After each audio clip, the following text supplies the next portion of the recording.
Hello everyone, welcome to online classes.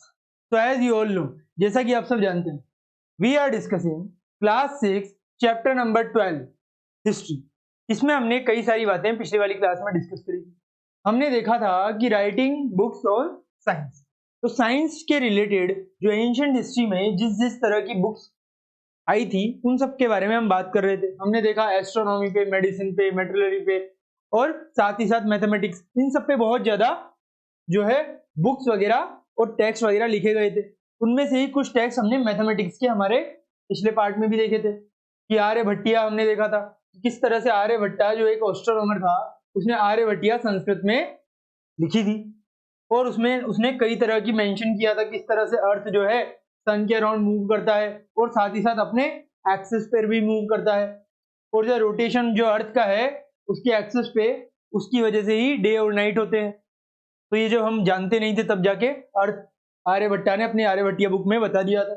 And he explained how इक्लिप्सेस जो आते हैं हमारे सोलर इक्लिप्स और लूनर इक्लिप्स, मतलब चांद का ग्रहण होना, वो सब आता है, सूर्य ग्रहण होना। So he also discovered the method of calculating the circumference of a circle, और सर्कल को किस तरह से कैलकुलेट करते हैं उसकी सर्कमफ्रेंसेस भी उसने बताई थी। किसने? आर्यभट्टा ने। ये हम पिछले वाले पार्ट में भी देख चुके हैं।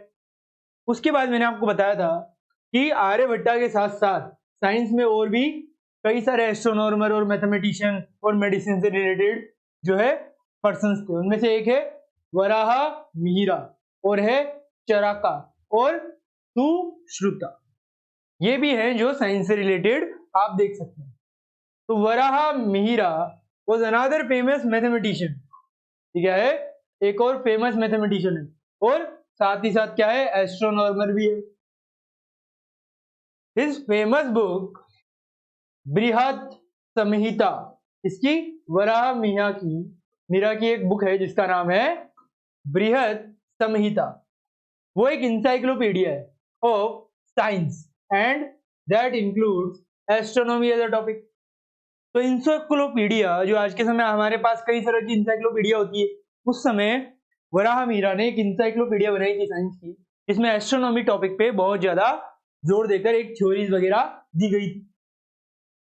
तो ये टेक्स्ट जो है बृहत संहिता बहुत ज्यादा इंपॉर्टेंट टेक्स्ट है अकॉर्डिंग टू एस्ट्रोनॉमी। जो एस्ट्रोनॉमी की बहुत सारी नॉलेज हमें उस समय मिल जाएगी जो आज हम देख रहे हैं। तो the Indian mathematicians new the use of zero. और इतना ही नहीं, जो हमारे इंडियन मैथमेटिशियंस थे वो जीरो को यूज करना जानते थे। And they had a special symbol for it, और एक अलग से एक स्पेशल सिंबल था इसके लिए। As you all know, Aryabhata ने क्या डिस्कवर किया था? Zero. So they also knew about the decimal system.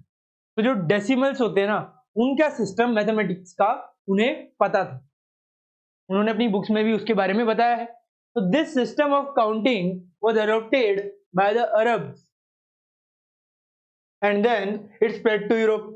और जब इंडिया में ये सब चीजें हो रही थी, डेसिमल सिस्टम सब आ गया था, उसके बाद ये जो है अरब्स यूज करने लगे, फिर उसके बाद जाके यूरोप यूज करने लगा। तो आज जो यूरोप में इतना ज्यादा आप टेक्नोलॉजिकली एडवांस चीजें देखते हैं, इंडिया से ही कुछ ना कुछ चीजें वहां पे गई हैं, फिर उसके बाद वहां ज्यादा एडवांस हो गया। अब यहाँ पे देखते हैं मेडिसिन के बारे में। तो ये तो हमने देख लिया किसके बारे में, और एस्ट्रोनॉमी के बारे में, मैथमेटिक्स के बारे में। हमने दो के बारे में देखा मैथमेटिक्स में, एक तो है आर्यभट्ट जिन्होंने आर्यभट्टिया लिखा, और एक है वराह मीरा जिसने क्या लिखा? बृहत संहिता लिखा। अब हम देखते हैं मेडिसिन में कौन कौन फेमस थे उस समय। तो चलिए देखते हैं मेडिसिन में कौन कौन फेमस थे। तो मेडिसिन में एक तो थे चराका और एक थे सुश्रुता। तो आज के समय जो हम ट्रांसप्लांट करते हैं ना, जैसे कि कोई हार्ट ट्रांसप्लांट करना हो या कुछ और ट्रांसप्लांट करना हो, उस समय ये जो वेद वगैरह हुआ करते थे वो भी ट्रांसप्लांट कर दिया करते थे। तो जो आज हम यूज कर रहे हैं वो उस समय भी हमारे कई सारे जो मेडिसिन यूज करने वाले हैं, वेद वगैरह, वो सब किया करते थे। जैसे चराका और Sushruta made important contribution in the field of medicine. Charaka ने क्या लिखा? एक बुक लिखी इसने भी, चराका संहिता। इसने क्या बुक लिखी? चराका संहिता। नाम में ही पता लग रहा है आपको चराका ने लिखी। Which is a work on Ayurveda. इस पर ये आयुर्वेद, जितनी भी हमारी जड़ी बूटियां वगैरह सारी नॉलेज जो है आयुर्वेद की, आपको चराका संहिता में देखने को मिल जाएगी। His book also mentions the methods of treatment of various diseases, और जितनी भी अलग अलग डिजीज है उसकी ट्रीटमेंट के मेथड्स भी आपको चरका संहिता में देखने को मिलेंगे। Sushruta was a famous physician, और जो सुश्रुता है ना, ये ट्रांसप्लांट कर देता था, ये इस तरह से इसको बहुत ज्यादा ज्ञान था। तो he is a physician. Physician आज के समय वही करता है, कोई ट्रांसप्लांटेशन करना हो, कोई अपनी जो फिजिक्स है उसको बेहतर करना हो, तो हर चीज में फिजिशियन का काम होता है ज्यादातर, बॉडी को सही रखने में। तो he wrote a book named Sushruta Samhita. तो देखिए, सुश्रुता ने सुश्रुता संहिता लिखी, चक्रा ने चक्रिता संहिता लिखी। तो ये मेडिसिन में आपको नाम भी पता लग जाएगा इन बुक के साथ।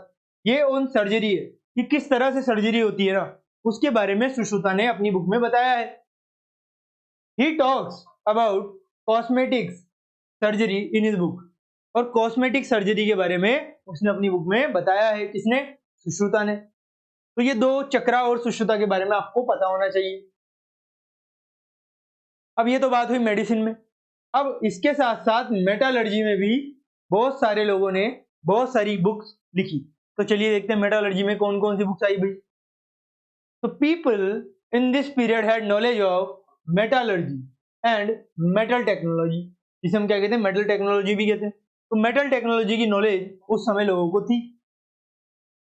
तो the best example of metallurgy of this period is the iron pillar. तो आयरन पिलर बनाने की जो ये टेक्नोलॉजी वगैरह है, इससे पता लगता है कि उस समय मेटलर्जी भी लोगों में काफी पसंद की जाती थी। अब located in the Qutub complex at Mehrauli in Delhi. कौन? आयरन पिलर जो है लोकेटेड है कहाँ पे? मैंने आपको पिछले वाले चैप्टर्स में बताया है, महरौली दिल्ली में कुतुब कॉम्प्लेक्स में है। It is a fine example of the ancient Indian craftsmanship and metallurgy. किस तरह से मेटल का यूज किया जाता है, ये एंशिएंट हिस्ट्री में एक बहुत बड़ा एग्जांपल है। It is made of iron, जैसा कि आप सब नाम से देख रहे हैं, आयरन पिलर आयरन का ही बनेगा। It is about 7.2 meters tall and it has an inscription, उसमें इंस्क्रिप्शन भी है, on it mentioning the name of Chandra. Chandra का नेम क्यों है? क्यों? क्योंकि उस समय चंद्रगुप्ता जो है गुप्ता एम्पायर का उसने बनाया था, तो उसके बारे में, बट फिर कुतुब कॉम्प्लेक्स में उसे लाया गया। Who probably belong to the Gupta dynasty, जैसा मैंने आपको बताया चंद्रगुप्ता की बात कर रहे हैं, इस वजह से चंद्रा आपको आयरन पिलर जो है उसमें मिलेगा कुतुब कॉम्प्लेक्स में, दिल्ली में, महरौली में। The most amazing fact about this pillar is that it has still not rusted after all these years. कितने सारे साल होने के बावजूद ये जो है अभी तक वैसा का वैसा ही है, इसमें जंग वगैरह भी नहीं लगा है। तो ये मेटालर्जी में हमारा जो साइंस में डेवलपमेंट है वो बताता है कि किस तरह से हमने मेटल टेक्नोलॉजी में महारत हासिल कर ली थी उस समय, जिस समय लोग कुछ नहीं जानते थे उसके बारे में। अब व्हाट इज आयुर्वेदा? तो आयुर्वेदा का, जैसे मैंने आपको बताया, चक्रा ने अपनी बुक में चक्रा संहिता में लिखा है आयुर्वेदा के बारे में। Find out and right 3-4 lines about it. आप चाहें तो आयुर्वेदा के बारे में बता सकते हैं, जड़ी बूटियां वगैरह यूज करते हैं, उससे आयुर्वेदा के आजकल कई सारे प्रोडक्ट भी जाते हैं। अब आ जाते हैं हम रिलीजियस टेक्स्ट पे। तो ये सारी बातें हमने कर ली साइंस के बारे में। तो देखिए, आर्यभट्टा, वराहमिहिर देख लिया, उसके बाद चक्रा देखा, फिजिशियन है, और सुश्रुता जो फिजिशियन है और साथ ही साथ सर्जन भी है, इसमें चक्रा संहिता आयुर्वेदा और सुश्रुता संहिता और सर्जरी लिखी। ठीक है, अब आ जाइए रिलीजियस टेक्स्ट पे। तो कितने तरह की रिलीजियस टेक्स्ट होती है वो हमें देखना है। आप सब जानते हैं वेदास, पुराण वगैरह, ये सब जो है कई सारी टेक्स्ट वगैरह हमें प्रोवाइड किया करते हैं। तो the Vedas are among the earliest religious work to have come to us. आप जानते हैं वेदास जो है सबसे पहले हमारे पास आए थे, तो वेदास की वजह से कई सारे टेक्स्ट भी और बने थे। वेदास तो खुद में टेक्स्ट थे, मगर उसके अलावा और भी टेक्स्ट है। They were transmitted orally for many years and were written down much later. तो पहले तो उन्हें सिर्फ लोग ओरली बोला करते थे, ओरली माना करते थे, मगर फिर बाद में किसी ने उन वेदों को एक रिटर्न डाउन भी कर लिया और फिर वो रूल की तरह यूज किए जाने लगे ब्राह्मण और अलग अलग गुटों के द्वारा। तो अलॉन्ग विद द 4 वेदास, आप सब जानते हैं 4 वेदास तो है, and the Brahmanas, the Aranyakas, the Upanishad, the Puranas and epic Ramayana Mahabharata comprise the Vedic literature. तो 4 वेदास के साथ साथ जो ब्राह्मणास है, आर्यंकास, उपनिषद, पुराण, रामायण महाभारत, ये जो एपिक है, सब मिलकर के वैदिक लिटरेचर का एक पार्ट बनाता है। वैदिक लिटरेचर में सब आते हैं, 4 वेदास, ब्रह्मणास, आर्यकास, उपनिषद, रामायण, महाभारत, एपिक, पुराण सब आते हैं। अब बिसाइड्स द वैदिक लिटरेचर, ये तो वैदिक लिटरेचर की बात हो गई, ये सारे टेक्स्ट रामायण, महाभारत ये सब जो है वहां पे है। अब some Buddhist and Jain text were also written in this period. और इतना ही नहीं, वैदिक से लोगों को बहुत ज्यादा वेद सिस्टम जो है बहुत ज्यादा रिजिड लगता था, कठोर लगता था, तो इस वजह से लोगों ने बुद्धिज्म अपनाना शुरू कर दिया, क्योंकि इट इज वेरी फ्लेक्सिबल और हर कोई बन सकता था। तो इस वजह से उस पर भी कई सारे टेक्स्ट फिर बाद में लिखे गए इसी पीरियड में, लोग वेदों से बुद्धिज्म में कन्वर्ट हो रहे थे। अब सर्च एंड सर्फ, तो ये हमें कुछ सोर्स है जो यहाँ पे पता लग रहा है, चलिए देखते हैं। The Ramayana and Mahabharata have various versions in different parts of the country. कई तरह के वर्जन्स हम अलग अलग पार्ट जो साउथ और नॉर्थ में अलग अलग हमें देखने को मिलेगा। Find out about some of these different versions, और जो जितने भी डिफरेंट वर्जन्स हैं उनके बारे में आप चाहें तो पता लगा सकते हैं। अब आ जाइए ब्रह्मनास पे। सबसे पहले हम देखते हैं ये जो टेक्स्ट है उनमें ब्रह्मनास के बारे में, तो देखेंगे पुराणास और अलग अलग टेक्स्ट देखते हैं वैदिक लिटरेचर की। तो ब्रह्मणास आर कमेंट्रीज ऑन द वैदिक हिम्न्स, तो जो सॉन्ग्स है ना प्रेज करने वाले, उन्हें ब्रह्मनास में लिखा गया है। वैदिक कमेंट्रीज आप कह सकते हैं कि उसमें टेक्स्ट में आपको देखने को मिल जाएगी। The Aranyakas and the Upanishads are spiritual interpretation of the Vedas, और वेदास की जो स्पिरिचुअल इंटरप्रिटेशन है वो आपको कहां पे देखने को मिलेगी? आर्यकास और उपनिषद में। And are also referred to as Vedanta, the end of Vedanta. और इन्हें क्या कहते हैं हम? वेदांता भी कहते हैं। वेदांता का मतलब क्या है? एंड ऑफ वेदांत। वेदांता मतलब वेद का अंत, as they are assumed to be the concluding portion of the Vedanta. जैसे कि ये जो जितने भी है ना, ये आर्यन का उपनिषद, ये जो है कंक्लूडिंग है, मतलब वेदों का अंत होने ही वाला है, अब बस कंक्लूडिंग रिमार्क्स है जो वेदास के, ये कुछ बाकी बचे हैं। और जो टर्म है ना पुराना, जो हमने यहाँ पे देखी, ये लिटरली मीन्स ओल्ड होता है, एज यू ऑल नो, हमने पहले भी देखा है। पुराण का मतलब क्या होता है? ओल्ड होता है। अब the Puranas contain stories about various gods and goddesses such as Vishnu, Shiva, Parvati, Durga. They comprise of 18 main texts which contain a number of themes such as the creation of the universe. तो ये जो पुराणास है total 18 है, और इसमें कई सारे God goddesses के बारे में, विष्णु, शिवा, पार्वती, दुर्गा के बारे में बताया गया है। The earth, history of kings, sages, heroes, gods, goddesses and description of Hindu philosophy आपको पुराणास में देखने को मिलेगी। They were recited in the temples by priest, तो प्रीस्ट जो है लोगों को ये बताया करते थे। And probably for common people and including women भी इसमें शामिल थे, जो ये सारी बातों पे यकीन रखते थे। तो सारे के सारे लोग पुराणास में यकीन रखा करते थे उस समय, क्योंकि उसमें गॉड गॉडेसेस सबकी बातें थी। अब ये तो हमने देख लिया पुराणास के बारे में, हमने देखा ब्रह्मणास के बारे में। अब हम देखते हैं क्या कुछ एपिक चीजों के बारे में। वो है एक तो रामायण और एक महाभारत। ये एपिक नाटक हुआ करते थे, एपिक स्टोरीज थी जो पहले ओरली थी, फिर बाद में रिटन डाउन कर दी गई। व्यास ने क्या लिखा? महाभारत भी लिखा और पुराण भी लिखा, और वाल्मीकि ने रामायण भी लिखा। तो ये सब चीजें हमें देखने को मिलेगी, संस्कृत में लिखी गई सारी की सारी चीजें। Are the two greatest epics of Hindu literature. जैसा कि हम सब जानते हैं हिंदू लिटरेचर में रामायण और महाभारत का बहुत बड़ा रोल है। अब Ramayana written by Valmiki is 24,000 verses long, तो 24,000 वर्सेस या छंद आपको यहाँ पे देखने को मिल जाएंगे। अब the story is about the lord Rama, the prince of Kaushala, मतलब कौशल नरेश, with its capital at Ayodhya. तो कौशल नरेश थे राम, जिनका कैपिटल क्या था उस समय कौशल का? वो था Ayodhya. Who was sent into exile, कहां पे चले गए वो? एग्जाइल में, मतलब उन्हें वनवास पे भेज दिया गया। तो his wife Sita was abducted by Ravana and the king of Lanka. तो लंका के किंग ने क्या किया था? आप सब जानते हैं, सीता का हरण किया था। तो lord Rama fought with Ravana and got Sita back from him, वहां से सीता को छुड़ा के लाए।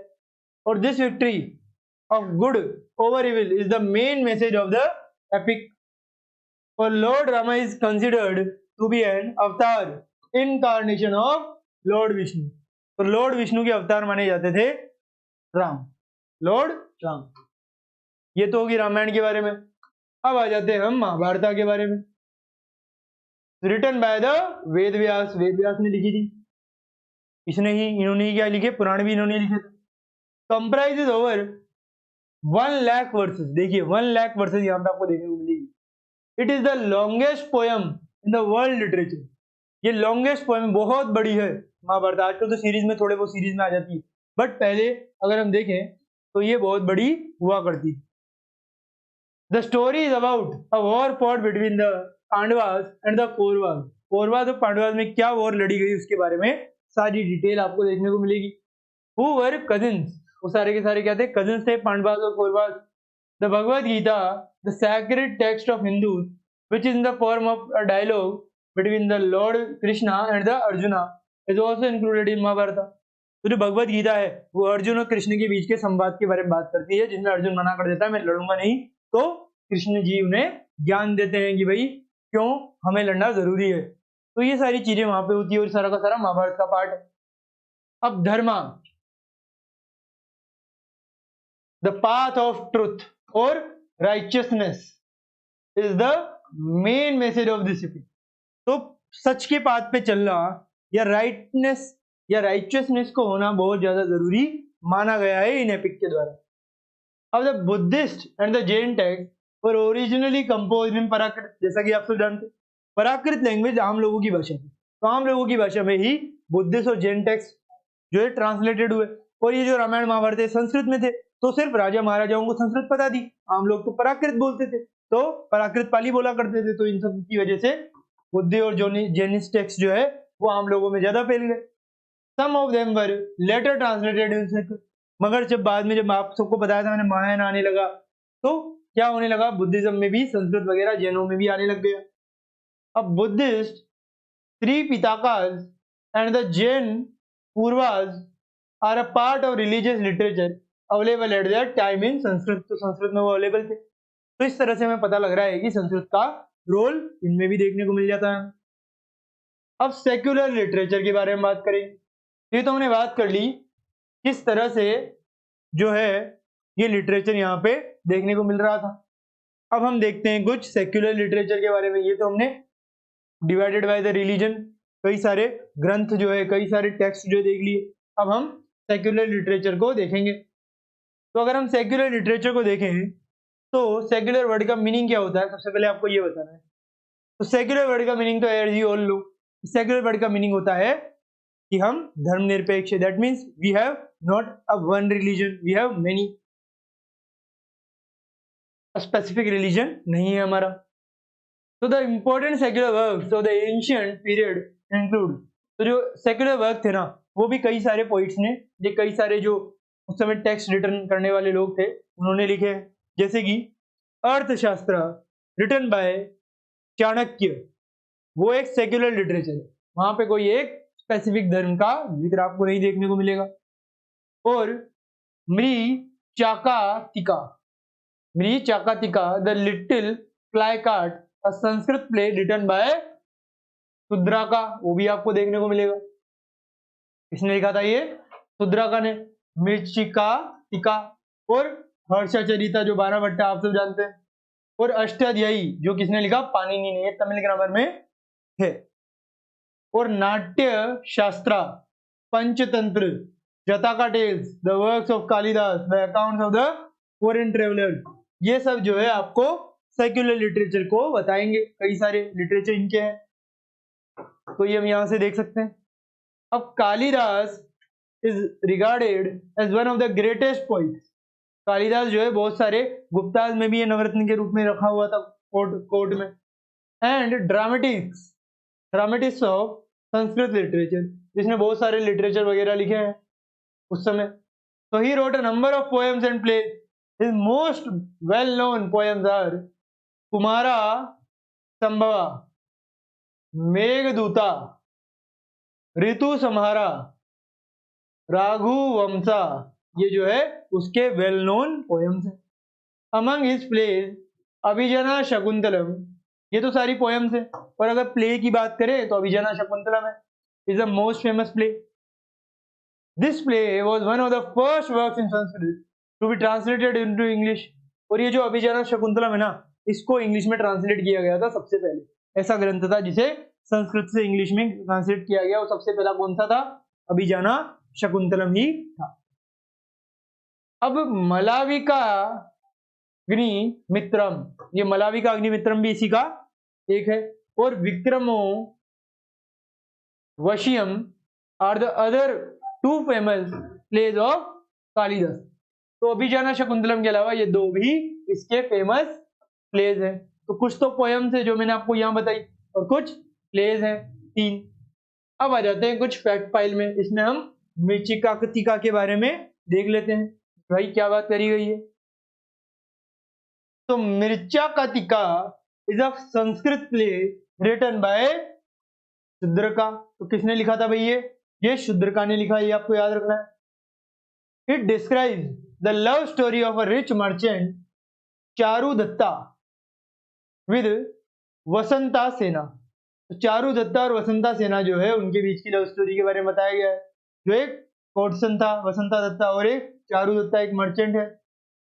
It contains elements of comedy and also tells us about the society of those times. तो किस तरह की सोसाइटी थी उसके बारे में भी ये सारी की सारी चीजें हमें बताती है। It is considered to be one of the oldest Sanskrit plays discovered so far. तो ओल्डेस्ट संस्कृत प्लेज हम कह सकते हैं मृच्छकाटिका, ठीक है, इस तरह का। तो ये हमने देख लिया मृच्छकाटिका के बारे में, जो किसने लिखा? जो शूद्रका ने लिखा। अब आ जाइए जटाका टेल्स। जटाका टेल्स वो स्टोरी जो ऑर्डिनरी पीपल आपस में बताया करते थे, फिर बाद में उनको रिटन डाउन करके एक बुक लिखी गई जिसको जटाका टेल्स बोला गया, आम लोगों की story. A story about the previous words of Buddha in which he appeared in the form of a human being.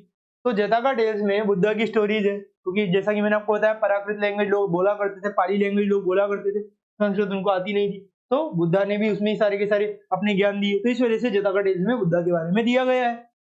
A tree, a bird, a animal, इस तरह से बुद्धा को वहां पे बताया गया है। Stories from the Jataka were often depicted on the railings of the stupas and in paintings like those at Ajanta. तो अजंता में, स्तूपास में हमें जो इस जटाका टेल्स की स्टोरीज है वो भी देखने को मिलेगी। इससे पता लगता है कि इनमें कोई ना कोई ट्रुथ तो था ही। अब आता है पंचतंत्र। जैसा कि पंचतंत्र की कहानियां होती है, आप सब जानते हैं, ये सब मैजिक वगैरह। तो is a set of animal fables composed bye Vishnu Sharma. तो विष्णु शर्मा ने पंचतंत्र की कहानियां लिखी थी, ये आपको याद होनी चाहिए। अब पंचा means 5 and tantra means strategies और वेज, मतलब 5 वेज, 5 तरीके बताए गए हैं पंचतंत्र में। Each story from the Panchatantra had a moral attached to it। और हर पंचतंत्र की कहानी में एंड में एक मोरल है कि स्टोरी से हमें क्या सीखने को मिलता है। तो 5 कहानियां, 5 मोरल्स, और इस तरह से पंचतंत्र विष्णु शर्मा ने लिख दिया। अब ये क्या है? डांसेस, पोजेस फ्रॉम द नटाया शास्त्र या नाट्य शास्त्र, चिदम्बरम टेम्पल में आपको देखने को मिल जाएगा। तो इस तरह से नटाया शास्त्र। तो चलिए नाट्य शास्त्र को भी एक बार देख लेते हैं। नटाया, नाट्य हम कह सकते हैं। तो नाट्य शास्त्र या Natya Shastra is an ancient Indian treatise in Sanskrit that deals with theatre, dance और म्यूजिक। तो नाट्य शास्त्र जो है नाटक के बारे में, या मतलब डांस, एक्टिंग, इन सब प्लेज वगैरह के बारे में, म्यूजिक के बारे में बात करता है, थिएटर के बारे में। तो it is attributed to sage Bharata. ये जो है एट्रीब्यूट करता है किसको? एक सेज है भरता, जिसे हम आज भारत भी कहते हैं। तो इट डिस्कसेस थिएटर, ये थिएटर के बारे में बताता है, डांसेस के बारे में, म्यूजिक के बारे में, ड्रामा के बारे में, and also gives information on various other aspects such as the musical instruments, उनके बारे में भी ये बताएगा। और परफॉर्मेंसेस जो लोग करते थे, मेकअप, स्टेज डिजाइन, इन सब के बारे में भी नाट्य शास्त्र में बताता है इस समय, ठीक है। तो ये हमने यहाँ से देख लिया नाट्य शास्त्र के बारे में, जो अलग अलग तरह से कंपोज किया गया है। ये भी संस्कृत का ही एक पार्ट है, संस्कृत में लिखा गया है। तो सारी की सारी चीजें इस समय हो रही थी। अब हमारा आगे है कि many travellers and pilgrims came to India. जैसा कि मैंने बताया अलग अलग लोग आए थे। The accounts of Megasthenes, Faxian, Hiuen Tsang China से आए।